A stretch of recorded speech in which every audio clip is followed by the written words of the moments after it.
বিসমিল্লাহির রহমানির রহিম। বাংলাদেশ জাতীয়তাবাদী দল সিদ্ধিরগঞ্জ থানার আওতাধীন ৭ নং ওয়ার্ড বিএনপি কর্তৃক আয়োজিত আজকের এই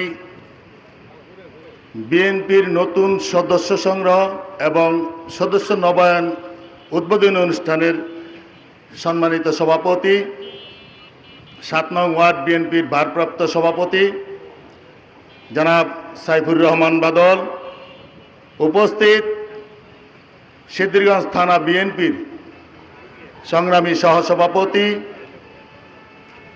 বাংলাদেশ জাতীয়তাবাদী মুক্তিযোদ্ধা প্রজন্ম দলের কেন্দ্রীয় কমিটির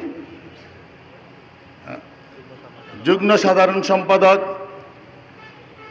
৫ নম্বর ওয়ার্ড থেকে নির্বাচিত বারবার কাউন্সিলর, আমাদের সাবেক এমপি ৭১-এর বীর মুক্তিযোদ্ধা আলহাজ মোহাম্মদ গিয়াসউদ্দিন সাহেবের সুযোগ্য পুত্র, আমাদের স্নেহের ভাতিজা জনাব জিএম সাদরিল, উপস্থিত সিদ্ধিরগঞ্জ থানা বিএনপির ভারপ্রাপ্ত সাধারণ সম্পাদক জনাব আবুল হোসেন, উপস্থিত সিদ্ধিরগঞ্জ থানা বিএনপির সংগ্রামী সহসভাপতি, বাংলাদেশ জাতীয়তাবাদী শ্রমিক দল নারায়ণগঞ্জ মহানগরের সংগ্রামী আহ্বায়ক জনাব এস.এম. আসলাম, উপস্থিত সিদ্ধিরগঞ্জ থানা বিএনপির সংগ্রামী সহসভাপতি, ১ নং ওয়ার্ড বিএনপির সংগ্রামী সভাপতি জনাব সাবেক সিদ্ধিরগঞ্জ ইউনিয়ন পরিষদের সাবেক ভারপ্রাপ্ত চেয়ারম্যান জনাব রওশন আলী সাহেব, উপস্থিত সিদ্ধিরগঞ্জ থানা বিএনপির সংগ্রামী সাংগঠনিক সম্পাদক, কারা নির্যাতিত নেতা স্নেহের ছোট ভাই জনাব আকবর হোসেন, উপস্থিত বাংলাদেশ জাতীয়তাবাদী যুব দলের নারায়ণগঞ্জ মহানগরের দুইবারের আহ্বায়ক, কারা নির্যাতিত নেতা রাজপথের সৈনিক স্নেহের ছোট ভাই জনাব মমতাজউদ্দিন মন্টু, উপস্থিত বাংলাদেশ তরুণ দল নারায়ণগঞ্জ জেলা শাখার সংগ্রামী সভাপতি জনাব টি.এস. তুফা, উপস্থিত সিদ্ধিরগঞ্জ থানা বিএনপির সংগ্রামী সহসভাপতি, ৯ নং ওয়ার্ড বিএনপির সংগ্রামী সভাপতি জনাব অ্যাডভোকেট মাসুদুজ্জামান মন্টু, উপস্থিত এই ৭ নং ওয়ার্ড বিএনপির বিভিন্ন পর্যায়ের নেতৃবৃন্দ এবং থানা বিএনপির বিভিন্ন পর্যায়ের নেতৃবৃন্দ, আসসালামু আলাইকুম। আসলে আজকে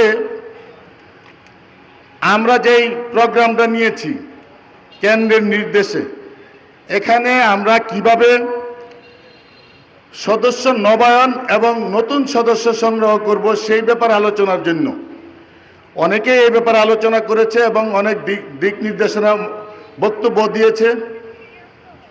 আজকে আপনারা শুনেছেন, আজকে প্রধান অতিথি হিসাবে থাকার কথা ছিল আমাদের মুরব্বী, নারায়ণগঞ্জের কৃতি সন্তান, ৭১-এর বীর মুক্তিযোদ্ধা, নারায়ণগঞ্জের সাবেক সফল সভাপতি, সাবেক এমপি আলহাজ মোহাম্মদ গিয়াসউদ্দিন সাহেবের।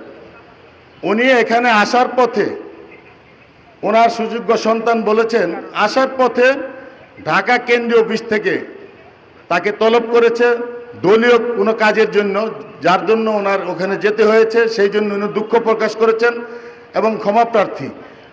আজকে বিকালে ৬ নং ওয়ার্ডে একটা প্রোগ্রাম আছে, ওইখানে তিনি উপস্থিত হবেন, আপনারা সবাই ওখানে থাকবেন, তার বক্তব্য শুনবেন। আজকে যে সদস্য নবায়ন এবং নতুন সদস্য সংগ্রহের যে অভিযান, এটা কিভাবে করতে হবে এটা আমরা হয়তো বসে সবাই একটু আলোচনা করেছি, কিন্তু এভাবে মিটিং করে আমরা এইভাবে এই প্রোগ্রামটা জানাই নেই। তো আমরা যাদেরকে নতুন সদস্য করব, এমন লোককে করব না যারা আওয়ামী লীগের রাজনীতির সাথে জড়িত ছিল, যারা ভিন্ন রাজনীতির সাথে জড়িত ছিল তাদেরকে করব না।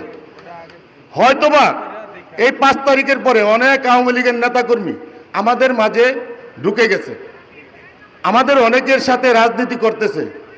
ওই খাতিরে কেউ যদি আওয়ামী লীগের কোনো নেতাকর্মীরে নতুন সদস্য হিসাবে সংগ্রহ করেন, তার কিন্তু শাস্তি হবে। কোনো অবস্থাতেই আমরা অন্য কোনো দলের নেতাকর্মী আমাদের বিএনপিতে নিব না। নতুন সদস্য কারা হবে? যেমন আমার সন্তান বা আমাদের যারা নেতৃবৃন্দ প্রত্যেকেরই সন্তান আছে, তারা আমরা যখন 2017 সালের নতুন সদস্য সংগ্রহ হয়েছে তখন তারা ভোটার হয় নাই বা তারা ওই সময় রাজনীতি করার উপযুক্ত হয় নাই। এখন আমাদের সন্তানেরা রাজনীতি করার উপযুক্ত হয়েছে, তারা অন্য কোনো দলের সাথে জড়িত না, তাদেরকে আমরা নতুন সদস্য হিসেবে সংগ্রহ করব। আবার যারা ছাত্র কলেজে ইন্টারমিডিয়েট পড়তেছে, নতুন ভোটার হয়েছে, যারা যুবক, তারা এখন পর্যন্ত কোনো দলে অন্য কোনো দলের সাথে কাজ করে নাই, তারা বিএনপির টিকিট সংগ্রহ করবে, তারা বিএনপির সদস্য হবে, এর বাইরে কাউকে নেওয়া হবে না। আবার অনেক মুরব্বী আছে কোনো রাজনীতি করে না, উনি সবসময় বিএনপিকে ভোট দেয় কিন্তু রাজনীতি করে না, রাজনৈতিক কোনো করে না, তাদেরকেও নেবেন। যারা ওই আওয়ামী লীগের সাথে যায় নাই তাদেরকে নেবেন। আর নবায়ন যেটা হবে, যারা 2017 সালে এই সদস্য হয়েছিল, টিকিট কেটেছিল, তারাই আবার নবায়ন হবে। এবং যারা কমিটিতে আছে, এই 7 নম্বর ওয়ার্ডে 71 সদস্য বিশিষ্ট কমিটি, এই 71 জন নবায়ন হবে। আবার অনেকে আছে এই কমিটি ঢুকতে পারে নাই, কিন্তু গত এই 17 সালে ওনারা টিকিট কেটেছে, সদস্য হয়েছে, কিন্তু ওনারা কোনো কমিটিতে ঢুকতে পারে নাই, তারাও নবায়ন হবে। এইভাবে আমাদের করতে হবে, খেয়াল রাখতে হবে অন্য কোনো দলের, আওয়ামী লীগের কোনো দোসর যাতে আমাদের এই কমিটিতে বা আমাদের এই দলে ঢুকতে না পারে। আমাদের নেতাকর্মীর অভাব নাই, আমরা যদি আমাদের নেতাকর্মীগুলা ধরে রাখতে পারি তাহলে বাংলাদেশ জাতীয়তাবাদী দলের কাছে আওয়ামী লীগ না, শুধু সারা বাংলাদেশে যতগুলো দল আছে সবাই একত্রিত হয়েও এই বাংলাদেশ জাতীয়তাবাদী দলকে মোকাবেলা করার মতন শক্তি রাখে না। সুতরাং আমাদের অন্য কোনো দল থেকে হাওলাত করে কোনো নেতাকর্মী আনা দরকার নাই। আপনারা জানেন আজকে যিনি প্রধান অতিথি হিসাবে এখানে থাকার কথা ছিল, আমাদের প্রাণপ্রিয় নেতা, নারায়ণগঞ্জের কৃতি সন্তান, যার নেতৃত্বে আমরা এই স্বৈরাচারিণী, ভোট চোর, ভোট ডাকাত, খুনি শেখ হাসিনাকে এই দেশ থেকে বিতাড়িত করেছি। সেই আমাদের নেতা, 71-এর বীর মুক্তিযোদ্ধা, সাবেক জাতীয় সংসদ সদস্য, সাবেক সফল নারায়ণগঞ্জ জেলা বিএনপির সভাপতি, যার নেতৃত্বে আমরা এই শেখ হাসিনা এবং শেখ হাসিনার দোসরদের এই নারায়ণগঞ্জ থেকে বিতাড়িত করেছি। আমরা তার রাজনীতি আগামী দিন থেকে করব, এখনো করি। গিয়াস ভাইয়ের সাথে আমরা রাজনীতি এখনো করি, আগামী দিনে ইনশাল্লাহ করব। এই গিয়াস ভাই ইনশাল্লাহ এই নারায়ণগঞ্জ 4-এ নির্বাচন করবে এবং দলীয় প্রতীক নিয়েই করবে।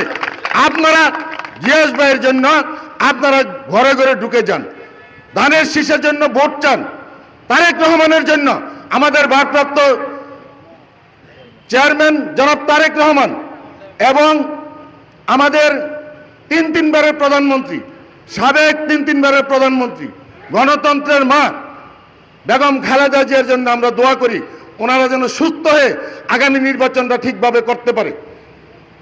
আমরা অন্য কোনো দল, অন্য কোনো লোক আমাদের নির্বাচন করতে লাগবে না। আলহাজ মোহাম্মদ গিয়াসউদ্দিন সাহেব একটা বাংলাদেশের মডেল, কিভাবে নির্বাচন করতে হয় আলহাজ মোহাম্মদ গিয়াসউদ্দিন সাহেব সব জানে। উনি যেভাবে নির্দেশনা আমাদেরকে দিবে আমরা ঠিক সেইভাবে তার নির্বাচনী কাজ চালিয়ে যাব। আগামী দিন থেকে যেহেতু আলহাজ মোহাম্মদ গিয়াসউদ্দিন সাহেব এই 17 বছর এই শেখ হাসিনার অত্যাচারে বাড়ি ঘরে থাকতে পারে নাই, তার ফ্যামিলি নিয়ে থাকতে পারে নাই, তিনি বাগড়ার জীবনযাপন করেছে, পলাতক জীবনযাপন করেছে, পলাতক জীবনযাপন করে আমাদেরকে যে আন্দোলন সংগ্রাম করেছে উনি নেতৃত্ব দিয়েছে। আমরা নেতৃত্ব দিয়ে এই চিটাগাং রোড আন্দোলন সংগ্রাম করেছি। তখন আজকে এখন যারা জেলা বিএনপির নেতা দাবি করে তাদেরকে খুঁজে পাই নাই। 28 অক্টোবরের পর থেকে যারা আজকে জেলা বিএনপির নেতা দাবি করে একজনকে রাস্তাঘাটে দেখি নাই। আলহাজ মোহাম্মদ গিয়াসউদ্দিন সাহেবের নেতৃত্বে এই এলাকায় আন্দোলন সংগ্রাম হয়েছে, আমরা আন্দোলন সংগ্রাম করেছি। আলহাজ মোহাম্মদ গিয়াসউদ্দিন সাহেবের স্ত্রী মারা গেছে, উনি জানাজায় উপস্থিত হতে পারে নাই। অন্য কোনো ক্যান্ডিডেট এখানে নির্বাচন করতে পারে না। যেহেতু আলহাজ মোহাম্মদ গিয়াসউদ্দিন সাহেব উনি ওনার অনেক কিছু বিসর্জন দিয়ে এই দলের সাথে আছে, উনি ইনশাল্লাহ একমাত্র নির্বাচন করবে, আমরা তার সাথে থাকবো, আগামী দিনও থাকবো। আজকে যারা জেলা বিএনপির নেতা দাবি করে তারা কিন্তু আমাদেরকে এই বৈধ দেয় নাই। আমরা বৈধ থানা বিএনপি, বৈধ কাউন্সিলের মাধ্যমে থানা বিএনপি গঠিত হয়েছে। কেন্দ্রের কোন এক নেতা প্রশ্ন করছিল জেলা বিএনপির নেতাকে, সিদ্ধিরগঞ্জ থানা বিএনপিকে ভেঙে দিয়েছে। দুইবার বলার পরে উত্তর নাই, তৃতীয়বার বলার পরে ওই নেতা বলেছিল আমি জানি না। উনি কোন ধরনের নেতা? সিদ্ধিরগঞ্জ থানা বিএনপি আছে কিনা ভেঙে দিয়েছে সেটাই জানে না। উনি কিভাবে জেলা বিএনপি চালাবে? আগামী দিন ইনশাল্লাহ আমরা জেলা বিএনপি চালাবো ইনশাল্লাহ। আপনারা আমাদের পাশে থাকবেন, জেলা বিএনপি আমরা চালাবো। যাই হোক, আজকে এই বক্তব্য দেওয়ার বিষয় না, কিছু বিষয়ের উপরে আজকে আমার কথা বলতে হয়েছে, যার কারণে আমাদেরকে অ্যাভয়েড করা এই জেলা বিএনপি চলতেছে। আমাদেরকে সদস্য নবায়নের বইও দেয় নাই। গতকালকে তারা থানা বিএনপির উদ্যোগে এই সদস্য নবায়ন এবং সদস্য সংগ্রহ বই উদ্বোধন করেছে। কাদের দিয়ে করেছে? থানা বিএনপির সভাপতি, সেক্রেটারি, সহসভাপতি, কেউ জানে না। আমাদেরকে জানাও নাই, আমাদেরকে দাওয়াত পর্যন্ত দেয় নাই। এরা থানা বিএনপি কোত্থেকে পেল? সুতরাং আমার আগামী দিন সজাগ থাকতে হবে। এই ধরনের অপশক্তিকে যে কোনোভাবে মোকাবেলা করবো ইনশাল্লাহ। যাই হোক, আজকে আপনারা এই সদস্য হবেন, নতুন কেউ সদস্য হবেন, আবার কেউ নবায়ন হবেন। আমি আশা করি আগামী দিন কেউ নবায়ন হয়ে বা নতুন সদস্যে এমন কোনো কাজ করবেন না যেই কাজ করলে দলের ক্ষতি হবে, যেই কাজ করলে আমাদের ভারপ্রাপ্ত চেয়ারম্যান আগামী দিনের রাষ্ট্রনায়ক জনাব তারেক রহমানের বদনাম হবে, যেই কাজ করলে আমাদের দলের বদনাম হবে, সেই কাজ করা যাবে না।